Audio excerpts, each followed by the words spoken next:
agradecer ao SESC o convite para fazer a apresentação das pautas sociais da Rota Sudeste. Nós vamos falar das tecnologias sociais que essas pessoas, em diferentes comunidades dessa região do Brasil, mobilizaram no tempo de crise. Eu estou falando com vocês daqui da Reserva Indígena Krenak, na região do Médio Rio Doce, Minas Gerais, onde eu vivo com a minha família e reconheço as experiências dessas várias comunidades como algo muito relevante nesse tempo de pandemia. Vocês vão ouvir o Jadson da Silva, que é uma liderança caiçara, falando de lá da região de Paraty e Angra. Ele é integrante do Fórum de Comunidades e Povos Tradicionais, que reúne caiçaras, quilombolas, comunidades indígenas daquela região do litoral do Rio de Janeiro.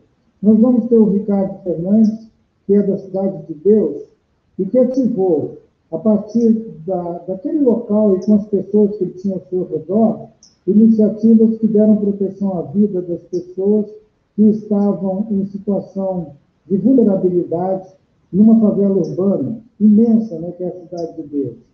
Vocês vão ouvir o Samuel Caetano falando do Centro de Agricultura Alternativa do Norte de Minas Gerais, um centro que tem uma história importante de engajamento com a vida das comunidades quilombolas, indígenas, gerajeiros, vazanteiros e comunidades de coletores e extrativistas, que é uma lista grande de formas de subsistência que essas comunidades têm no norte de Minas Gerais. Vocês vão ver um vídeo com a Tara Wells. Ela é trans e ela vive a luta constante dos LGBT, né?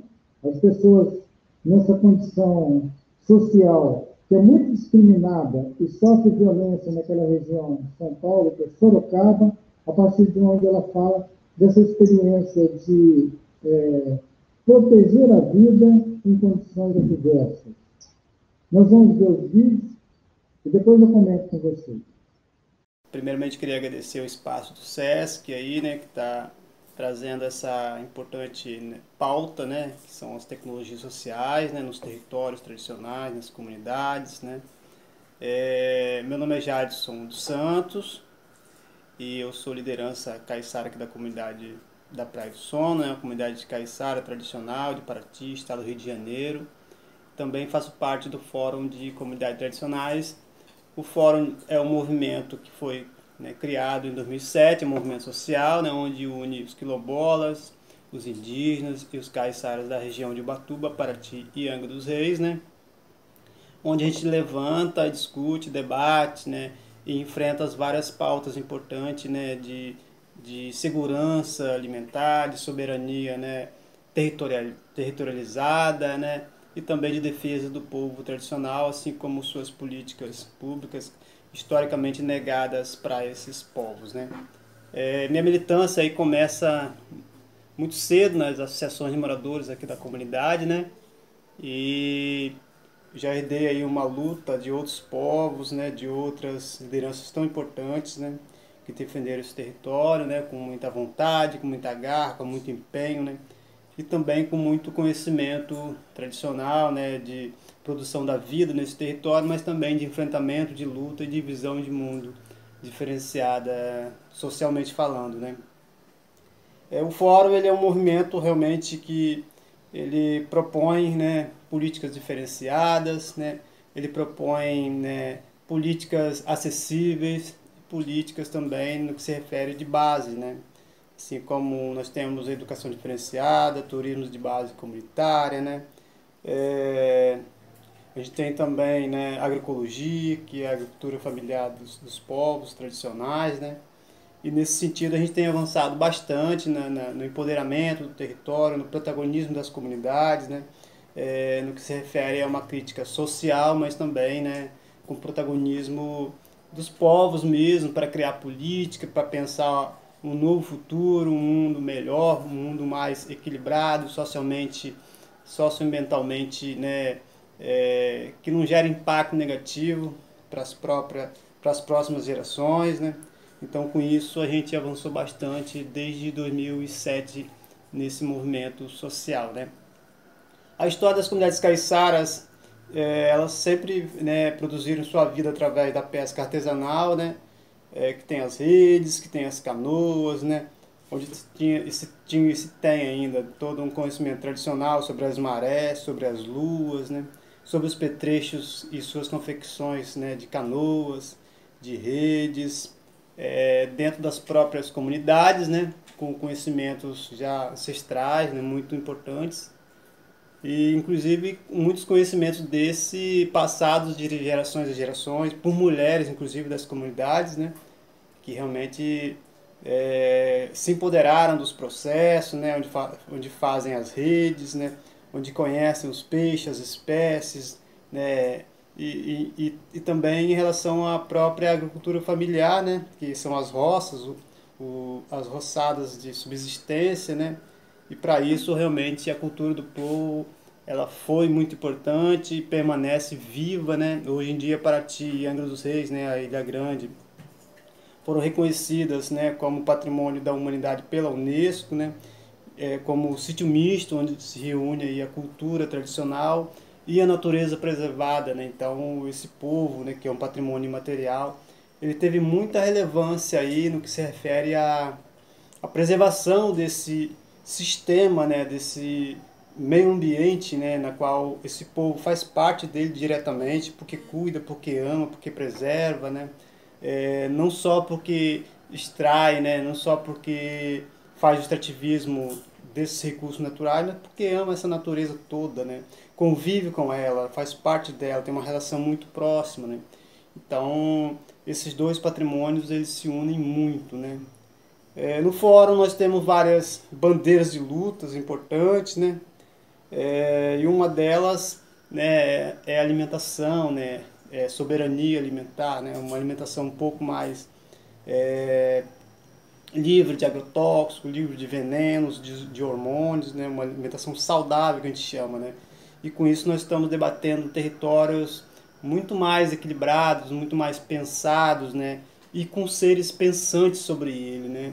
Então aí nós temos parcerias, né, com a Fiocruz, que é uma instituição muito importante, né, pública, né, na qual assim a gente tem um grande vínculo aí de produção de conhecimento, né, de troca de conhecimento, né, conhecimento tradicional, conhecimento acadêmico, para que a gente possa avançar no campo da política pública, né, acessível às comunidades, né, acessível a essa lacuna historicamente, né, negada pelo Estado brasileiro, né, então tudo isso é muito importante, né.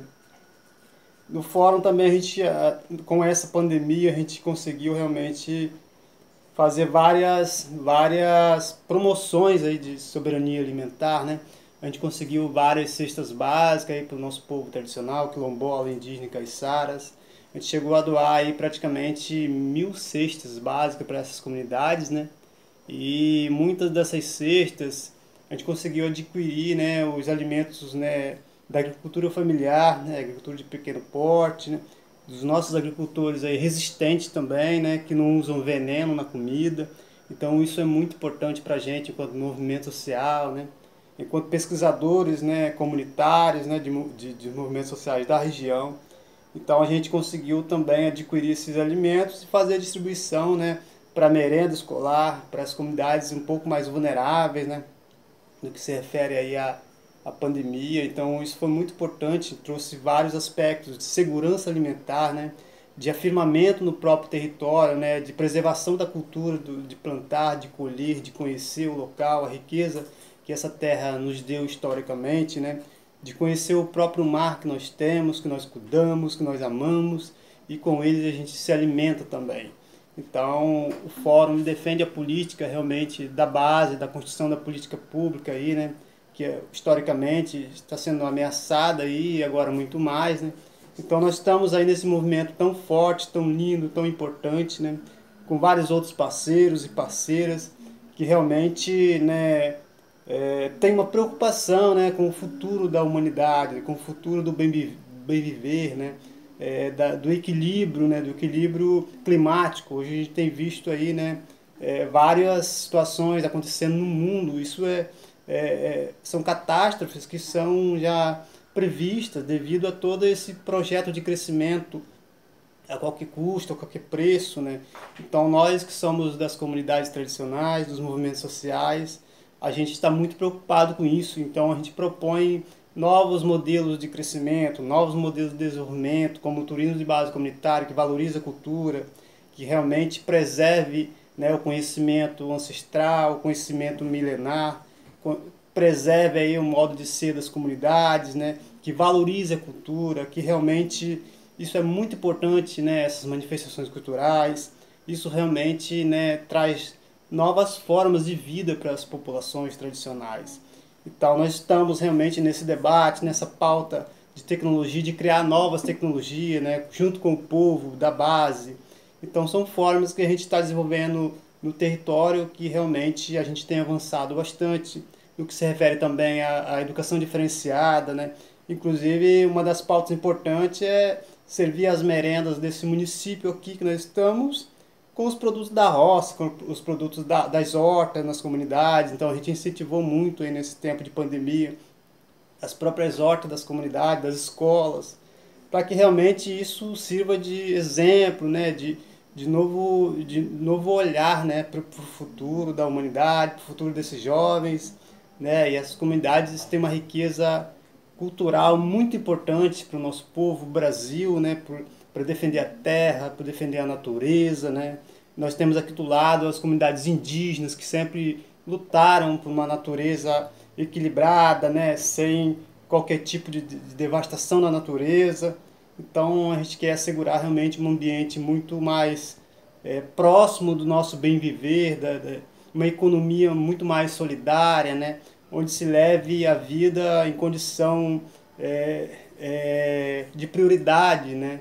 Então os nossos povos ancestrais eles sempre lutaram por isso, trouxeram esse legado de luta, de entendimento, de pesquisadores que são, né, que foram. Então a gente se alegra muito de estar num território preservado, né, onde temos muita água ainda preservada para consumo humano, né. Então a gente tem que realmente manter todo esse território aí, né, fortalecido, preservado, né, em compatibilidade com o meio ambiente, com as comunidades, com as culturas locais, né, e também trazer as pesquisas para a região, para que a gente assegure realmente isso para a futura geração, né, e agradecer mais uma vez o SESC aí, a oportunidade de deixar assim, a gente debater um pouco aí o futuro das comunidades, a política pública, né? As universidades públicas, instituição pública, né, que estão realmente sendo ameaçadas nesse momento de crise, nesse momento de desenvolvimento a qualquer preço. E nós temos que realmente, né, debater essa forma de desenvolver a qualquer preço, a qualquer custo, e realmente colocar a universidade, a pesquisa, as comunidades, o povo, né, que é o patrimônio imaterial, acima de tudo, né, porque são esse povo que preserva, né, são esse povo que cuidam, que ama a natureza. Então, acho que é isso que nós temos que fazer. Queria agradecer o SESC, agradecer as pessoas que estão assistindo, agradecer as comunidades, né, agradecer as lideranças, agradecer as pessoas que cuidaram desse espaço tão importante para a gente estar falando um pouquinho, conversando com vocês. Meu nome é Jadson dos Santos, sou da Praia de Sol, na comunidade de Caiçara tradicional de Paraty, Rio de Janeiro, e também faço parte do Fórum de Comunidades Tradicionais. Muito obrigado a todos e todas, e um bom dia, uma boa noite para vocês.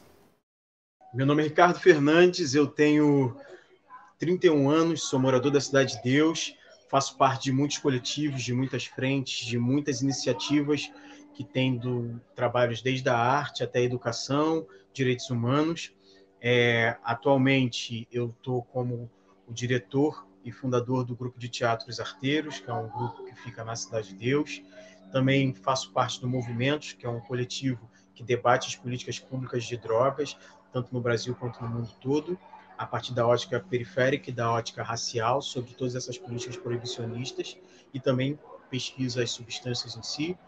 E sou coordenador do Frente CDD, que é um coletivo que fez um trabalho de ação humanitária no início da pandemia na Cidade de Deus, né? Como nasce o Frente CDD? O Frente CDD nasce simplesmente pela necessidade de pessoas de favela, mais uma vez, terem que cuidar de si porque o Estado se faria ausente.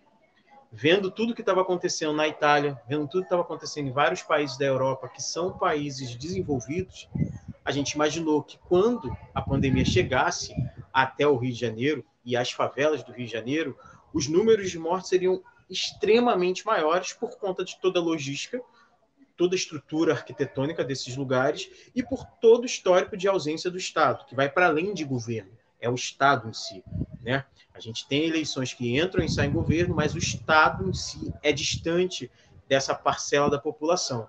Então a gente ali, com a necessidade de permanecer vivo, teve essa iniciativa de começar esse coletivo. Surge a partir de duas mulheres, é sempre importante a gente dar nome às pessoas, inclusive quando forem mulheres, inclusive quando forem mulheres pretas, inclusive quando forem mulheres pretas de favela.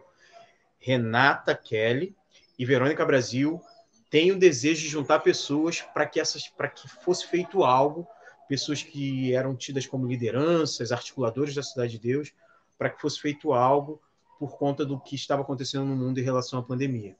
Como o isolamento já tinha acontecido, qualquer coisa que fosse feita não teria como iniciar presencialmente, porque seria um pouco contraditório com o que a gente estava vivendo e nem estava entendendo.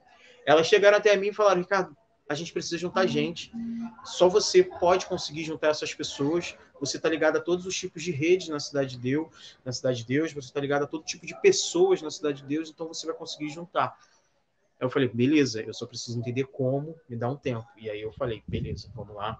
Comecei a juntar as pessoas, comecei a mandar mensagem para as pessoas, avisando a elas, perguntando a elas, isso é uma informação importante, perguntar às pessoas se elas querem ou não entrar no grupo de WhatsApp antes de ser colocado.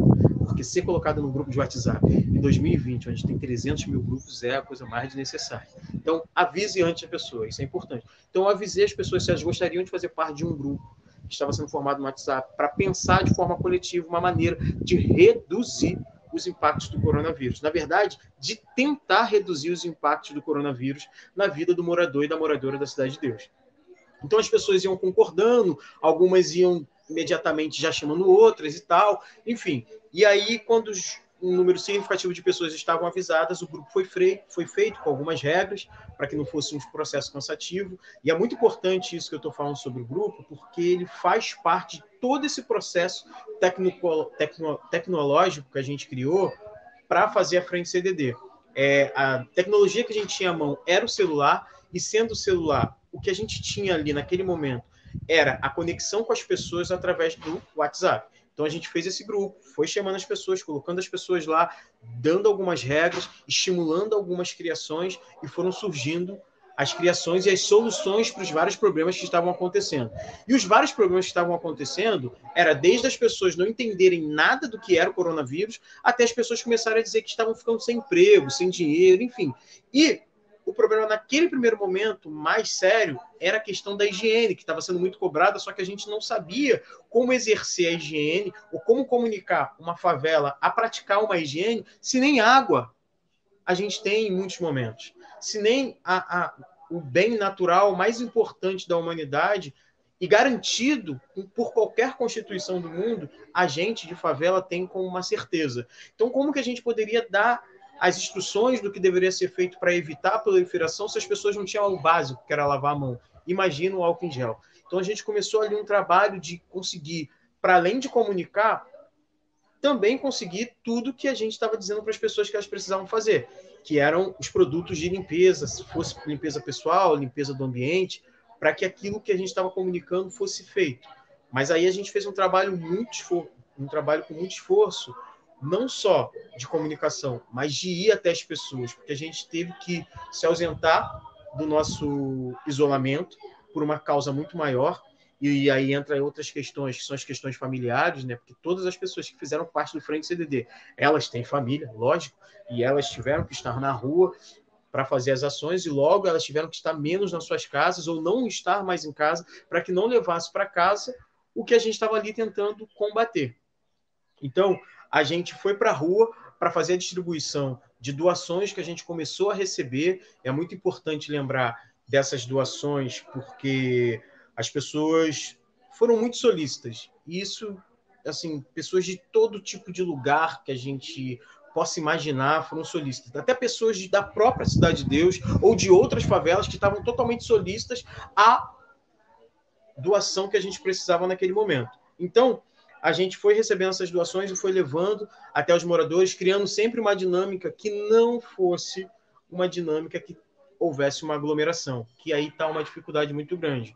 Você dá algo para as pessoas que está extremamente escasso e não querer que elas aglomerem para conseguir, porque todo mundo quer o que não tem, né? Meio que uma coisa da sobrevivência. Mas a gente foi pensando metodologias, foi pensando de forma muito fria.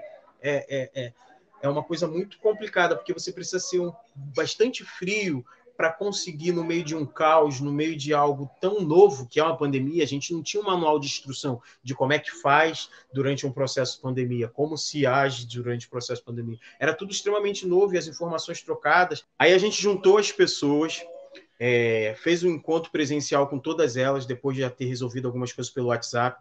E aí, a partir desse encontro presencial, a gente começou a discutir quais seriam as formas que a gente iria agir realmente no campo prático. E aí a gente entendeu a necessidade, nesse momento, de fazer as doações iniciarem somente com produtos de limpeza, porque era muito falado sobre lavar a mão, essas coisas todas. Então, a gente foi e começou a pedir essas doações, foi recebendo de muitos lugares. É importante sempre frisar que as doações vinham de muitos lugares, assim, de lugares que a gente nem imaginava que a pessoa estava conectada com a gente, mas o desejo durante esse processo da pandemia da solidariedade foi tão grande que pessoas que nunca tinham feito nenhuma doação, na verdade, pessoas que recebiam doação, estavam fazendo doação naquele momento. Então foi uma experiência muito boa, uma experiência social muito boa, para muitas pessoas entenderem o quanto que elas podem, ainda com pouco, ajudar alguma pessoa que não tem nada. E isso acho que precisa permanecer aí na nossa construção enquanto uma nova sociedade, uma nova forma de ser cidadão. Mas, enfim, e aí a gente lá no nosso espaço, né? A gente começou num espaço dentro da Cidade de Deus, fez a reunião, saiu para a rua com as doações e começou a distribuir. A partir desse momento, da distribuição de tudo que a gente tinha ali arrecadado, que era detergente, sabonete, desinfetante, cloro, a partir desse momento a gente se depara com uma outra necessidade. E aí é uma necessidade muito mais difícil, porque é mais custosa, e muito mais pesada para se fazer esse trabalho, porque você vê a necessidade da fome, né? Você vê as pessoas com necessidade de comida. E aí você ter um psicológico, você ter uma cabeça, um emocional preparado para lidar com uma questão como essa na rua é uma coisa muito difícil. Então a gente teve que ter todo um trabalho interno dentro da própria equipe, porque quando a gente fazia a distribuição de produtos de limpeza, o que vinha para a gente era pedido de comida. E naquele momento, a gente, que fazia parte da equipe, 40 pessoas, a gente ainda tinha comida. Só que também estava ficando escasso entre nós. E aí a gente, caramba, precisa dar doação de alimentos, a gente precisa dar doação de cesta básica. Como que a gente vai fazer isso? Como que a gente vai fazer? Vamos pensar uma forma. E aí a gente começou a pensar formas de fazer, mais uma vez pensando que a logística de dar cesta básica, que não é algo atípico dentro das favelas, mas era algo novo no contexto de pandemia, deveria ser pensado especificamente para esse processo de pandemia. Não dava para ser na mesma forma que foi feito em outros momentos, porque senão a gente não estaria ali contendo a proliferação e sim aumentando a proliferação, dando alimento para um monte de gente aglomerada. Então, caramba, vamos pensar uma maneira da gente conseguir minimamente reduzir a fome das pessoas, mas também não fazer com que a doença se prolifere. Então, a gente foi pensando metodologias de fila, né? É até engraçado pensar uma metodologia para fila, mas diante do que a gente estava vivendo, a metodologia da fila é algo extremamente importante, porque traz a segurança para nós que estamos ali fazendo e para as pessoas que estão ali recebendo. Então, a gente criou uma metodologia específica de fila, a gente criou uma metodologia específica para entrega, a gente foi se equipando com produtos que traziam proteção para a gente a partir das doações que iam chegando e começou esse trabalho. E cada vez esse trabalho era mais necessário porque o número de pessoas desempregadas, o número de pessoas sem poder trabalhar, né, de forma autônoma, ia aumentando. E as demandas sobre alimentação aumentavam também. Então, a gente foi pedindo muito mais doações, foi recebendo muitas doações, começou a receber doações de empresas, começou a receber doações vindas de outros lugares do mundo, para além do Brasil, e a gente foi ali fazendo tudo aquilo virar cesta básica. Então, todo esse trabalho que o Frente fez, todo esse trabalho de doações, todo esse trabalho de humanitário, assistencialista, trabalho que tiveram resultados reais. A gente, de fato, conseguiu, de certa forma, reduzir os impactos do coronavírus na Cidade de Deus, porque o que estava previsto era um impacto muito maior.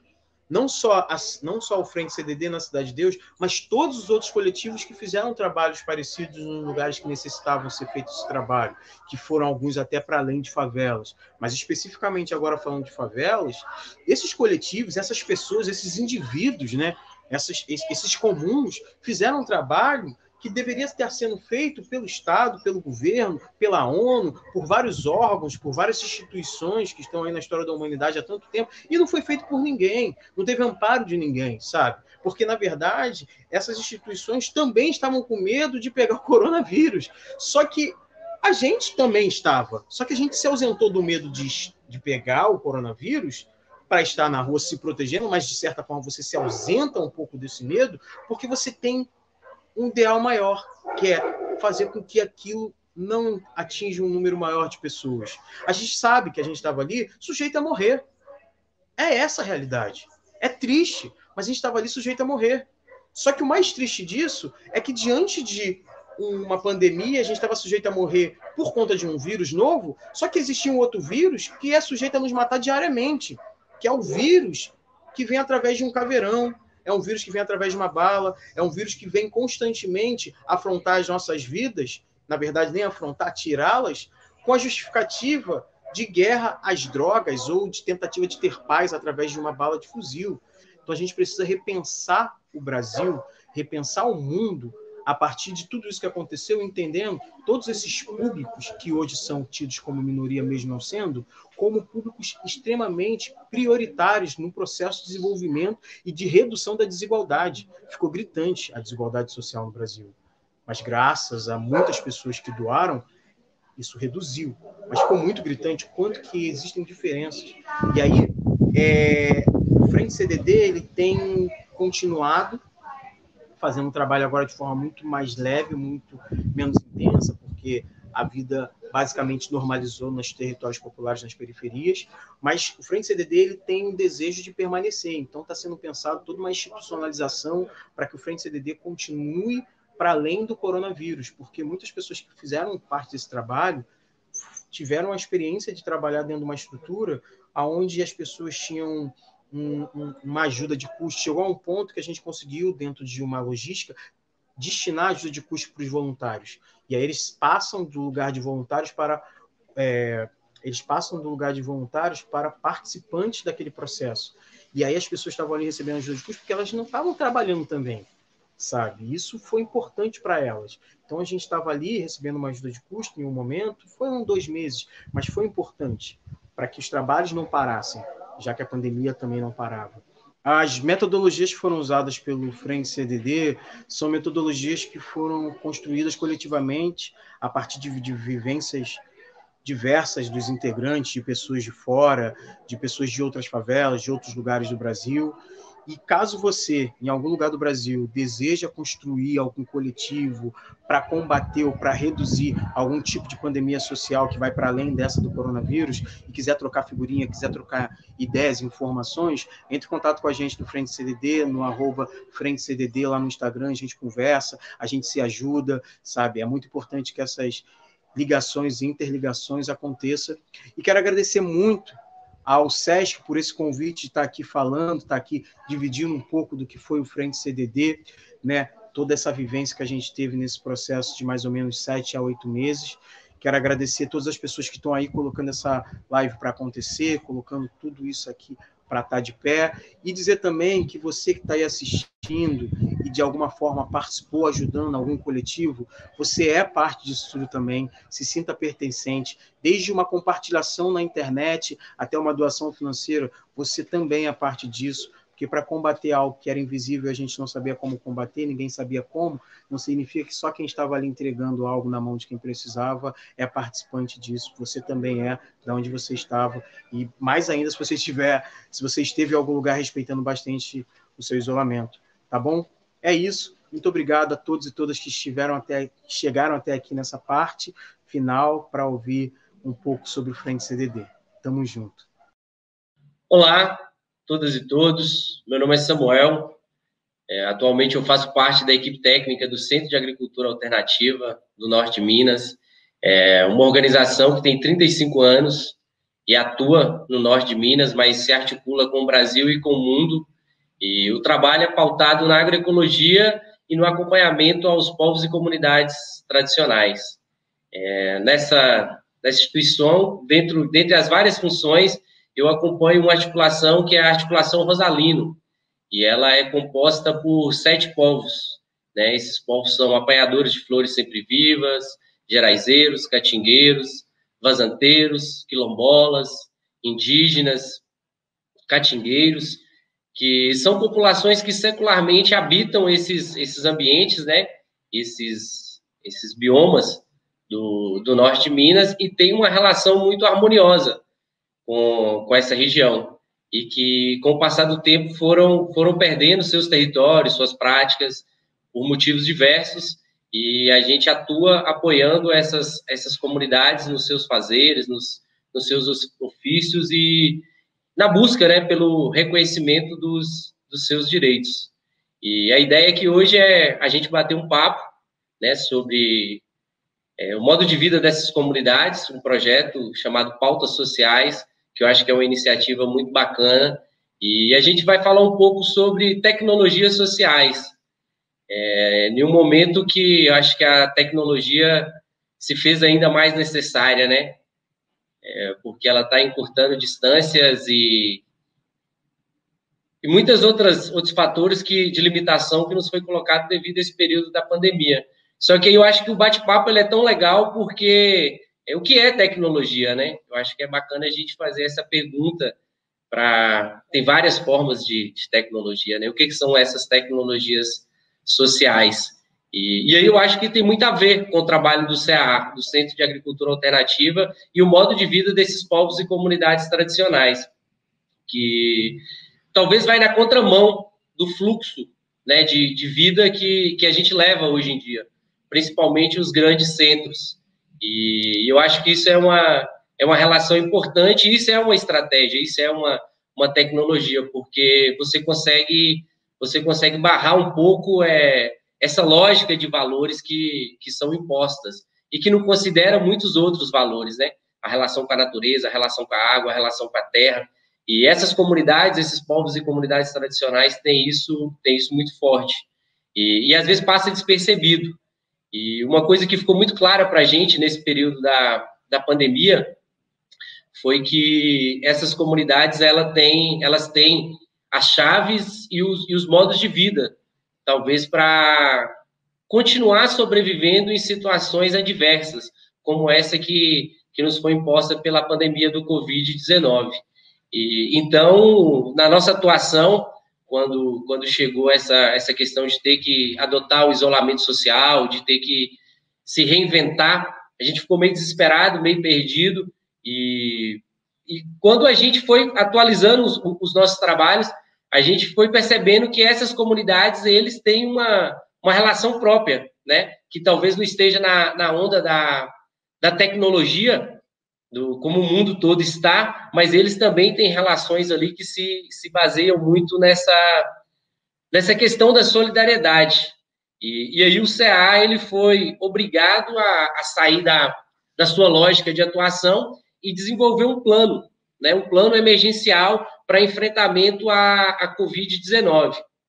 E aí foram direcionadas diversas ações. E dentre elas, né, a produção de máscara. Duas que foram bastante emblemáticas foi essa questão da gente produzir sabão a partir de uma experiência com óleo do algodão, que são mulheres quilombolas de uma associação de mulheres quilombolas que está no município de Catuti, na comunidade de Malhada Grande, no quilombo do Gurutuba.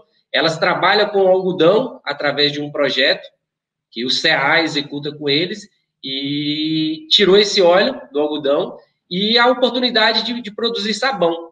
E aí, para a gente, tanto com o álcool em gel que a gente estava distribuindo, a gente compreendeu que o sabão seria uma ferramenta importante para auxiliar, né, na higienização, e poderia ser uma medida que impedisse o avanço da Covid nas comunidades. E aí, quando a gente começou a fazer o sabão, junto com essas mulheres, para a gente foi importante porque nós percebemos que o sabão é uma prática comum de todas as comunidades rurais, de todas as comunidades de povos e comunidades tradicionais que foram perdidas devido a outros formatos e a outros, né, a outros modos que foram sendo trabalhados ali. Essa prática do sabão, ela foi perdida. Então, foi muito legal. Esse grupo de mulheres animou outros grupos, né? No total foram 12 grupos produzindo, alguns só de mulheres, outros grupos mistos, né? Que também teve a participação de homens, e a gente conseguiu um valor para retribuir o trabalho dessas mulheres, e a prática que elas fizeram, a gente conseguiu produzir 9.000 sabões e sabonetes, e isso foram doados para todas as comunidades que estavam em situação de vulnerabilidade. E a ideia é que isso não se perca, que essa ação ela continue, né? A gente está no período da pandemia, mas que pós-pandemia esses grupos também possam incrementar ainda mais essa produção de sabão e que isso se torne uma prática para esses grupos de mulheres, para esses grupos mistos, também como uma forma de comercializar, de agregar algum valor à sua renda. Então, essa foi uma experiência muito bacana, a partir do óleo do algodão, a partir dos saberes das mulheres das comunidades, e que pôde ajudar outras comunidades. E aí a gente também se deparou com um problema que foi as comunidades, talvez elas tinham uma quantidade de produção, mas elas não conseguiam comercializar essa produção, enquanto outros lugares também estavam precisando de alimentos. Aí a gente conseguiu renegociar com vários apoiadores e conseguimos comprar 300 cestas. E essas 300 cestas, a gente movimentou aí um valor em torno de R$40 mil, comprando direto dos agricultores que estavam com sua produção ali parada, e a gente conseguiu distribuir para famílias também do Quilombo do Gurutuba e da terra indígena Xacriabá, que estava em situação de vulnerabilidade alimentar. Então, foi uma ação que a gente acha que ela foi importante, porque essa produção, que até então eles não iam ter onde comercializar devido à questão do isolamento social, devido à paralisação de todas as cestas, e a gente conseguiu movimentar esse valor com eles conseguiram comercializar, e essa comida de verdade, comida agroecológica, comida certamente que se fosse passar por um processo de certificação seria uma comida orgânica, chegou a comunidades onde as pessoas estavam em situação de vulnerabilidade. Então, isso para a gente foi uma ação legal e que a gente tem ela como uma experiência para ser trabalhada também, como que a gente consegue incidir nas políticas públicas, né? Porque a gente compreende que a gente poderia ter feito essa ação comprando de uma grande rede de supermercado, que também seria importante, né? As pessoas precisam comercializar e essa comida chegaria às famílias. Mas quando você consegue juntar essas duas pontas, né? Que é a agricultura familiar produzindo e tendo esse excedente sendo necessário a comercialização, e as pessoas que não estão tendo essa alimentação adequada. Para a gente isso é muito importante, né? Para uma organização que assessora produtores rurais, agricultores e agricultoras familiares. Então, essa ação, a gente tem ela como muito valorosa, e a cesta, uma riqueza muito, assim, fantástica a cesta, uma cesta muito bonita, com a comida, você vê que a comida tem uma coloração bacana, e que mostra a diversidade que essas comunidades produzem, né? Elas não produzem só banana, elas não produzem só feijão, elas produzem batata doce, eles produzem frutas, faz a farinha, faz a rapadura, tem o ovo caipira. Então, essa economia, que muitas das vezes é uma economia invisível, mas que é uma economia extremamente diversificada, e as produções, elas se adaptam muito a cada lugar, né, que eles estão. Você pega uma região de bioma caatinga, o pessoal produz mais, talvez, a farinha. Você pega uma região mais de Gerais, o pessoal produz mais rapadura, açúcar mascável. Então, isso para a gente foi muito, muito importante, essa ação. E fica uma lição, né, para a gente da importância que o modo de vida desses povos e comunidades tradicionais tem, não só a nível local, mas também para o planeta, né? Porque você vê que essas populações, elas às vezes, mesmo sendo desconhecida, mas a relação que eles têm entre si é uma relação bem diferente da relação que talvez outras pessoas tenham. Não estou falando que isso é melhor ou que é pior, só estou falando que é diferente. No ato que a gente estava entregando a cesta, em algumas comunidades, uma cesta não vai resolver o problema de uma família grande, a gente não imagina que isso vai acontecer. Mas não deu para todos, a galera colocava a cesta no chão e começava a dividir os produtos ali. Então, assim, nem de longe isso é uma visão romântica minha. Eu acho que é até uma utopia que talvez outras pessoas possam desenvolver, né? Esse cuidado, essa empatia pelo outro. Principalmente eu acreditei muito que no momento da pandemia isso fosse acontecer. As pessoas fossem, né, talvez pensar mais umas nas outras, se colocarem no lugar do outro, sentir essas dores, mas eu percebo que isso não está acontecendo muito. E essas comunidades têm isso para apresentar para a gente.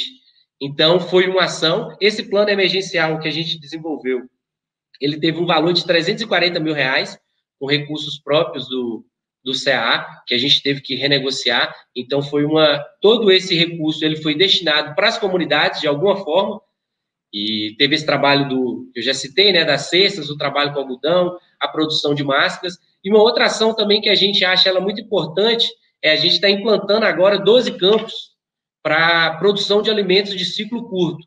Como a gente está numa região semiárida que chove pouco, com a seca e chove muito pouco, graças a Deus a gente está no período de chuva agora, mas a gente vai implantar 12 campos com irrigação simplificada e esses campos para produção de alimentos, a ideia é que o que se produz ali possa ser, de certa forma, distribuído nas comunidades onde os campos estão, para as famílias que tiverem situação mais de vulnerabilidade alimentar, né? Famílias que não tiverem conseguido acessar o auxílio emergencial, que esteja apresentando uma vulnerabilidade maior. E a ideia é produzir alimentos de ciclo curto, né? Como uma batata doce, um feijão que produz em 60 dias, e outros alimentos que não demore tanto para produzir, entendendo que é emergencial essa ação. Então, isso é um pouco do que a gente fez na pandemia, e o legal é que a gente percebeu que a gente não precisou fazer muita coisa, né? Porque essas comunidades, elas já têm essas formas de se organizar, de produzir, de manejar os ambientes e os biomas. Então, o Centro de Agricultura Alternativa, basicamente, ele foi um maestro, né, desse processo. E foi tudo muito bacana, muito bonito, simbólico até, e para a gente perceber que existe essa potência, né, nas comunidades, é muito importante e nos anima bastante, apesar de um contexto totalmente adverso, né? Porque para esses povos, seja indígenas, seja quilombola, seja geraizeiro, seja vazanteiro, para eles continuar com essas relações, com as suas tecnologias sociais, né? Que fazem interface, inclusive, com outros povos, eles precisam do território. E o que a gente vê é que o território desses povos, de modo geral, não só no norte de Minas, mas no Brasil, estão extremamente ameaçados. E os territórios dos povos e comunidades tradicionais ameaçados, eu percebo que é uma ameaça à vida, porque o que a gente ainda tem de preservado nesse planeta, no Brasil principalmente, está na mão dessas comunidades tradicionais, que estabelecem uma outra relação, né, com a natureza, com o próximo. E quando você não tem esses territórios garantidos, e na posse dessas comunidades, isso é muito perigoso. Eu falo e afirmo, porque o CA também é uma organização que desenvolve alguns estudos, e a gente percebe que, principalmente no norte de Minas, a gente está num processo de desertificação muito grande. E a gente não tem mais hoje água de superfície, basicamente, em lugares nenhum. Todas as comunidades que a gente acompanha são comunidades com água de poço artesiano. Então, a gente está entrando num processo de desequilíbrio ambiental. E o modo de vida dessas comunidades, a relação que eles têm com a natureza, equilibra isso. E quando você perde marcos regulatórios, quando você tem algum ataque a esses povos, a essas políticas que garantem esses povos nos seus territórios, isso é muito perigoso. Isso é muito perigoso e a gente precisa equilibrar isso um pouco. Como que a gente consegue fazer? Então, eu acredito que o remédio para essa pandemia, o remédio para que a gente possa conviver, para que a gente possa superar isso, a gente pode estar apostando mais, olhando com um olhar mais carinhoso para esses povos e comunidades tradicionais, para a forma que eles se relacionam entre si, como que eles estabelecem as suas relações, como que eles desenvolvem a sua agricultura, os seus saberes, os seus ofícios, porque eu percebo que isso tem uma potência muito grande para o mundo, no sentido de trazer equilíbrio a processos que a gente está vivendo tão agressivos, né? Eu acredito muito que essa pandemia talvez seja uma pequena amostra de uma crise ambiental que a gente possa entrar nela por não estar cuidando do planeta da forma adequada. E essas comunidades, esses povos, eles têm essas chaves. E basta a gente olhar, conhecer, valorizar, né? Não é com a cesta básica que a gente vai resolver, mas talvez uma política, né, mais harmoniosa, construída com eles e para eles. Então, eu acredito muito, acho que essa pauta ela é bastante pertinente, discutir tecnologias sociais, o nome já é muito legal, né? Pautas sociais, isso é bacana. Acredito que meu tempo já deve ter se excedido aqui.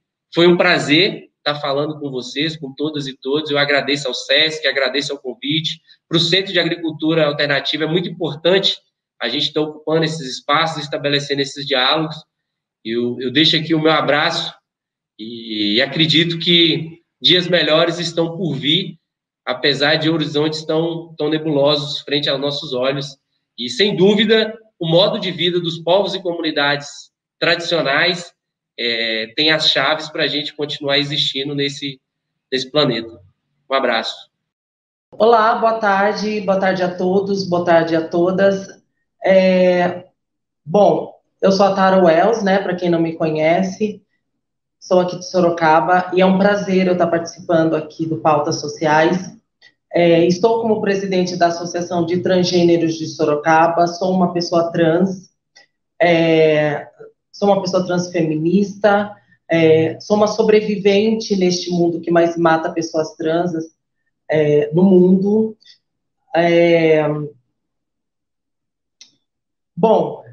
Falar um pouquinho, né, da história da Associação de Transgêneros de Sorocaba, que ela foi fundada em 2017, mas ela já vem de um desdobramento, né, de uma continuidade da luta de todas as pessoas trans aqui da cidade, que Sorocaba sempre foi uma cidade muito violenta para as pessoas trans, e uma cidade muito excludente no sentido de nos dar o acesso às políticas públicas, das quais a gente tem direito enquanto cidadãs e cidadãs.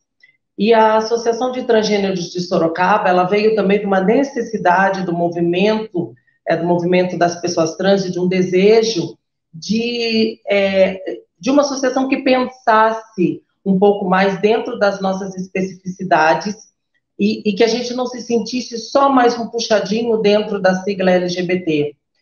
E a Associação de Transgênero, ela veio depois de muita discussão, né, sobre quais são as nossas pautas, quais são as nossas necessidades, e o que a população transgênero de Sorocaba reivindicava. Em primeiro lugar, nem preciso citar que a gente tem mais de 90% das pessoas trans que estão ainda na prostituição como a única forma de sobrevivência. E aqui em Sorocaba não é diferente. Como eu falei, Sorocaba sempre foi uma cidade muito violenta, e a gente não tinha direito nenhum. E a associação vem com essa missão de pensar como que essas pessoas que estão na prostituição como a única forma de sobrevivência, já pensando nesse recorte, que mais de 75% dos jovens de 13 a 14 anos são expulsos do convívio familiar em idade de ensino médio, né? E essas pessoas são lançadas à própria sorte na rua e ficam reféns de tudo que a prostituição à noite, tudo que orbita em torno desse universo, né, nos acolhe de uma maneira que é praticamente impossível, quando você está imerso nesse mundo, você pensar em saída. E aí a gente começou a pensar no respeito ao nome social, e aí nós fizemos um mutirão de retificação de nome, em parceria com a Defensoria Pública de Sorocaba. Nós criamos um cursinho voluntário chamado Prepara Trans Enem, que era focado, que tinha como objetivo em que essas pessoas se capacitassem para conseguir, pelo viés da educação, mudar o seu destino. E esse cursinho foi dividido em 2 módulos. Ele foi dividido no módulo de revisão do ensino fundamental, visto que muitas pessoas trans não têm o ensino fundamental, e sendo que é importante dizer também que a escola é um espaço de extrema violência para as pessoas trans, e aí tem todos uns entraves, né, que geram essa falta de credibilidade na educação como forma de transformar o seu destino. E aí nós conseguimos montar esse cursinho totalmente voluntário, com professores voluntários, com material voluntário, com espaço cedido para que esse cursinho realmente se realizasse, e foi um sucesso, né, no ano de 2017, mas tivemos que fechar as portas do cursinho no ano de 2018, porque tivemos uma invasão gigante, né, das pessoas trans, porque também a gente começou a ver que como que as pessoas que ficavam em pé na esquina a noite toda iriam ter disposição para enfrentar uma batida, né, esse batidão que era o nosso cursinho de revisão, de ensino médio, ensino fundamental. Bom, eu sou cria do cursinho, eu, enquanto coordenadora, comecei a assistir às aulas, eu também tinha feito ensino médio, e aí comecei a revisar enquanto coordenadora, comecei a ver, fiz o Enem, e hoje já estou, já no final da minha graduação, em serviço social, né, através desse projeto do cursinho ao qual a associação idealizou. E nesse momento, né, de pandemia, nunca se fez tão necessária essa união das pessoas LGBT e também dos nossos parceiros e colaboradores da Associação Transgênero, de pensar que essa hashtag Fique em Casa não se estende às pessoas trans que realmente precisam estar em pé na esquina para conseguir o seu sustento. E mesmo assim, já desmistificando essa romantização da prostituição, que diz que é um ganho fácil, que é uma certeza de conseguir se manter, isso é mentira. Muitas pessoas trans, nesta época de pandemia, chegaram até nós sem ter o que comer, sem ter luz, sem ter gás, sem ter o mínimo do básico para conseguir manter a sua dignidade e a sua sobrevivência. E aí, nisso, eu me orgulho muito desse trabalho que a associação fez nesse tempo. A gente, usando as mídias sociais, a gente conseguiu criar uma campanha de arrecadação de alimentos. A gente conseguiu ainda continuar com o nosso projeto vigente, ainda, que é o nosso atendimento psicológico voluntário, que é feito por psicólogos, estagiários voluntários, vindo da nossa parceria, né, com algumas faculdades, com algumas instituições de ensino superior, e a gente começou a fazer essa distribuição de cestas básicas para as pessoas trans, e visto que Sorocaba também não contavam, né, com suporte para acolher as pessoas LGBT, lésbicas, gays e bissexuais, a associação também estendeu seus recursos arrecadados, né, pelas mídias sociais, pelo Facebook, WhatsApp, pelo Instagram. A gente conseguiu fazer com que as pessoas viessem até a sede da ATS e doassem alimentos. Aí algumas empresas também viram o nosso apelo nas mídias sociais e nos doaram muitas cestas básicas. Nós recebemos doações de uma empresa daqui da cidade de 92 cestas básicas, recebemos 500 sabonetes, recebemos álcool gel, recebemos doação em dinheiro, o qual a gente, fortalecendo também as pessoas trans que estavam trabalhando, fabricando máscaras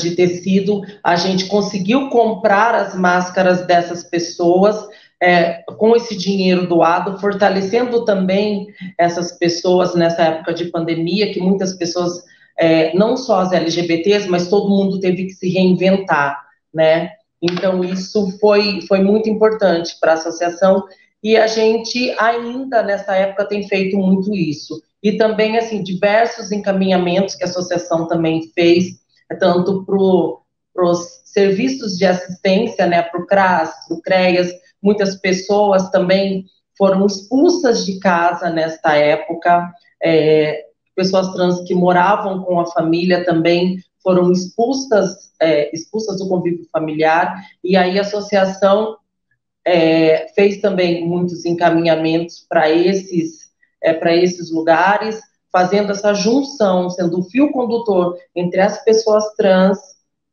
e as pessoas LGBT com serviços socioassistenciais.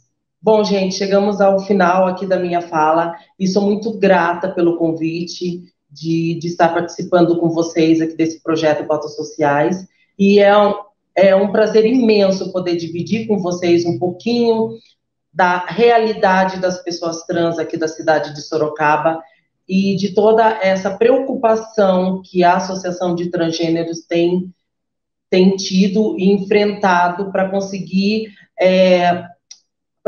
oferecer um pouquinho mais de dignidade para as pessoas trans e desromantizar a nossa realidade, que ainda é muito romantizada, e falta muito ainda neste país tão violento e tão excludente, para que as pessoas trans possam ter um mínimo de dignidade enquanto cidadãos e cidadãs, e também falta para que a sociedade nos dê o direito que nos é garantido constitucionalmente de estarmos felizes e poder tocar a nossa vida sem que ninguém nos mate. Muito obrigada pela oportunidade.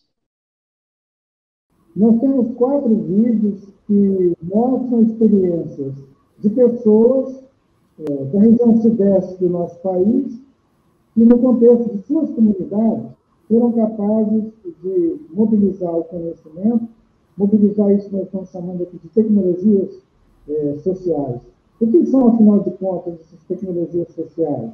O Ricardo Fernandes, lá da Cidade de Deus, é acionar a sua rede de relacionamento que estão dentro e fora daquela comunidade, ativando a solidariedade que possibilitou chegar para aquelas famílias a cesta básica, os insumos necessários ao cuidado com a higiene pessoal e o cuidado com os outros.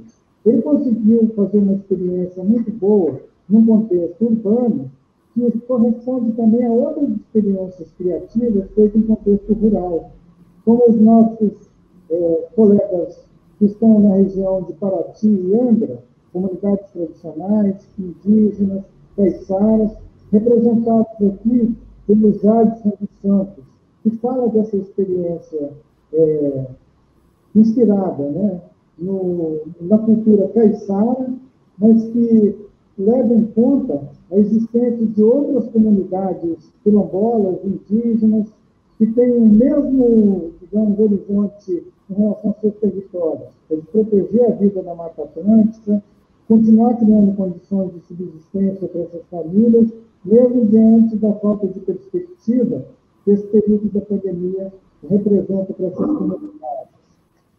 Do Centro de Agricultura Alternativa no norte de Minas Gerais, nós temos a apresentação feita pelo Samuel Caetano, que mostra como esse centro, que já vinha acumulando conhecimento e articulação com os povos daquela região do semiárido, foi importante no fortalecimento das estratégias de comunidades indígenas, quilombola, geraizeiros, vazanteiros e outros grupos e comunidades que vivem da atividade extrativista e coletores, né, naquela região. Ali estão os coletores de Sempre Viva também, que constituem uma comunidade bem singular.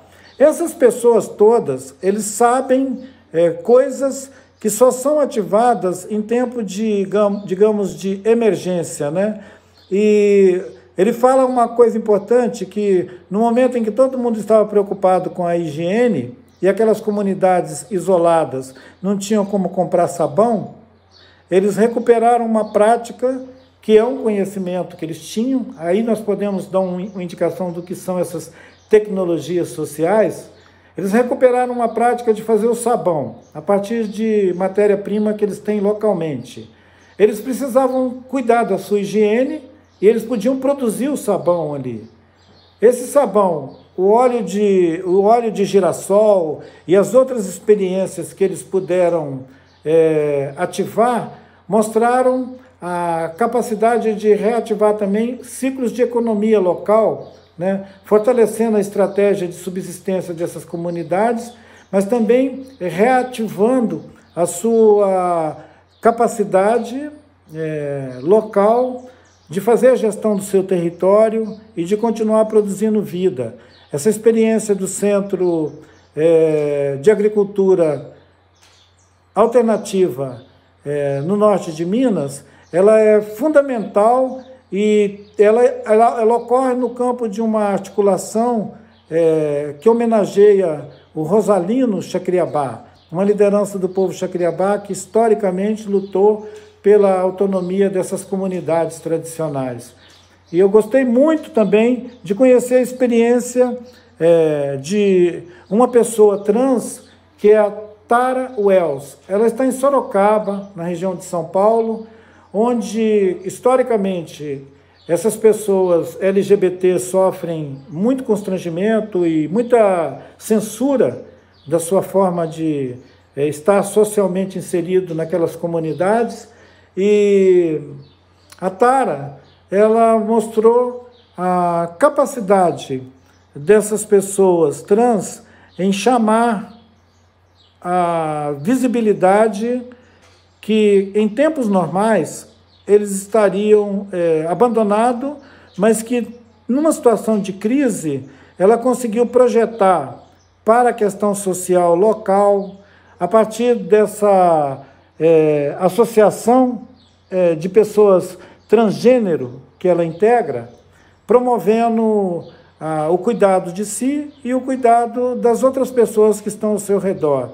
Todos esses vídeos, eles são uma expressão do que nós chamamos de tecnologias sociais e que às vezes pode estar vazia de sentido para quem ouve a expressão, mas ela é carregada de significado para quem fica, em algum momento da sua vida, dependendo só do que ele sabe, sendo capaz de reinventar o cotidiano e de criar condições de vida. O exemplo que me ficou gravado na memória é das pessoas que, vivendo em região do semiárido, passaram a produzir, a partir dos seus territórios, para um possível mercado, um mercado de produtos agrícolas. E que a especialização dessas pessoas, nesse momento de crise, ela foi articulada em colaboração para que aquele que produz batata pudesse também ter ovos. Aquele que produz qualquer outro alimento, ele pudesse compartilhar e ativar a rede de solidariedade entre essas diferentes comunidades do semiárido.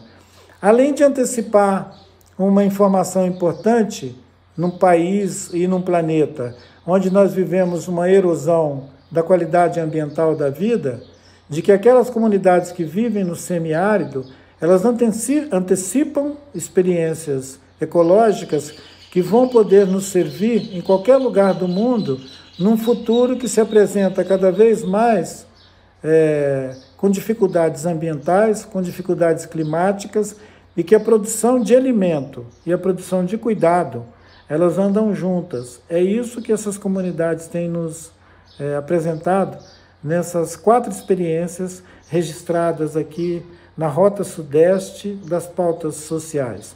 Agradeço ao SESC, mais uma vez, por essa oportunidade de conhecer e compartilhar essas experiências. Um abraço.